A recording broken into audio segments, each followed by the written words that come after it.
The ophthalmologist explained, 2020 sight is clear sight.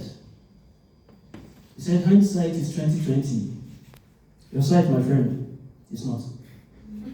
Contest chair, ladies and gentlemen, good evening. Today I will be sharing with you my collage of memories.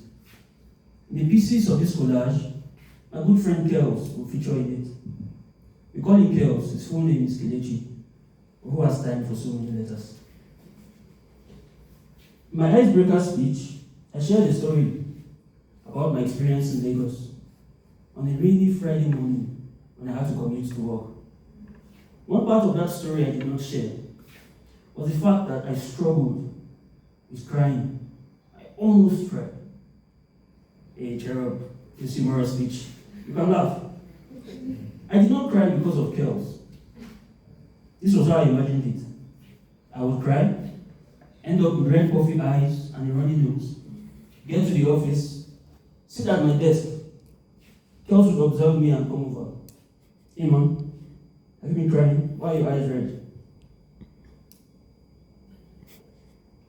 Why are your eyes red? It's the rain. How does the rain make your eyes red? It was spicy. We move over to the second piece in my collage. About a few more years to 2020. COVID-19 had just got its Nigerian visa. There was fear, there was panic.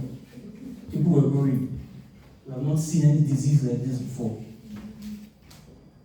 My workplace came up with a solution. We are going to house volunteers in apartments, in nice hotels. You have to volunteer. You get your full pay, you take care of your bills, you take care of your food. Offer that sounded too good to be true. In my wisdom, I said, hold on, let me go and sleep on it. Get back to you tomorrow.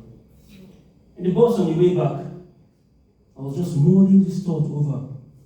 And as you would expect, the discussions on the bus were about COVID-19, how it spreads, and the symptoms.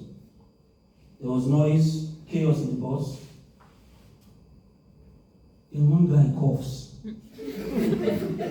People are scrambling for scarves, handkerchiefs, their shirts, their hands, to cover their mouths and their nose.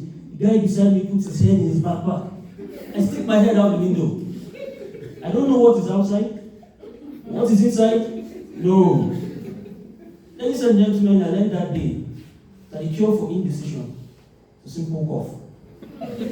Suffice it to say, as I volunteered, fortunately for me, I shared a 2-bedroom apartment with girls and 2 of our other friends. For copyright reasons, we call them James and Jack. They provided food for us for 2 weeks. We had a chef and made meals for all of the apartments in the block. After 2 weeks, management came and said, this is how I imagine management talks.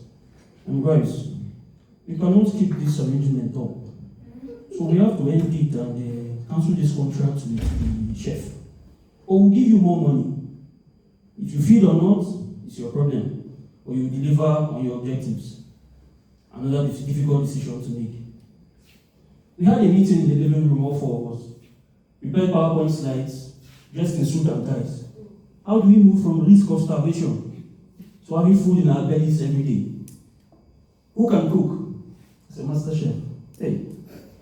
Kels too goes, hey. James says, I can, but since we already have 2 of you cooking the main meals, I'll do the baking. James made bread for us. The day came for me to make a signature Nigerian dish. As a master chef, I was not disappointed. Jollof rice. I had laid out the battlefield on the counter.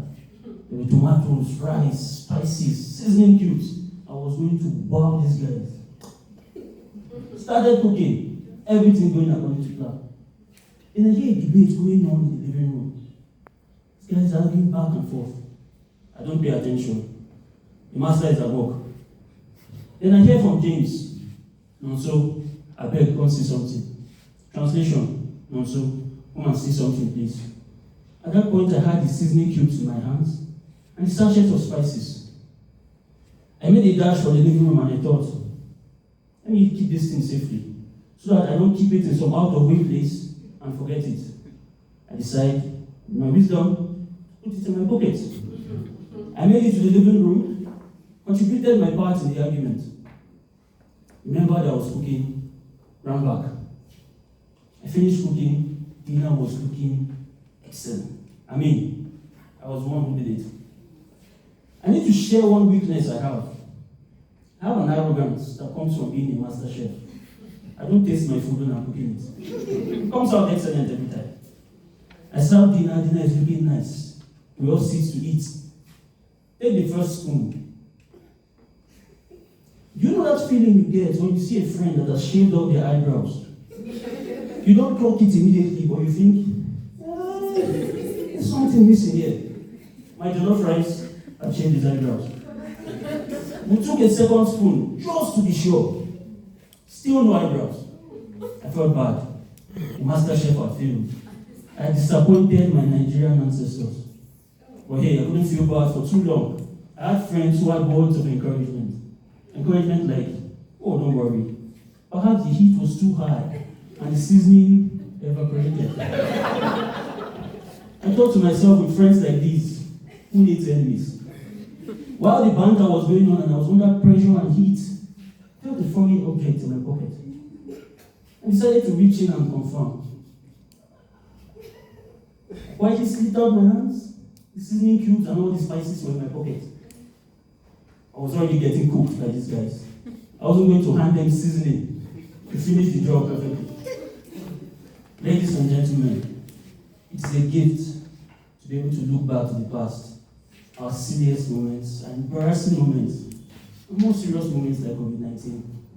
It's a gift to look at them and to laugh. And I thank you all for being part of the latest piece in my collage of memories. Contest.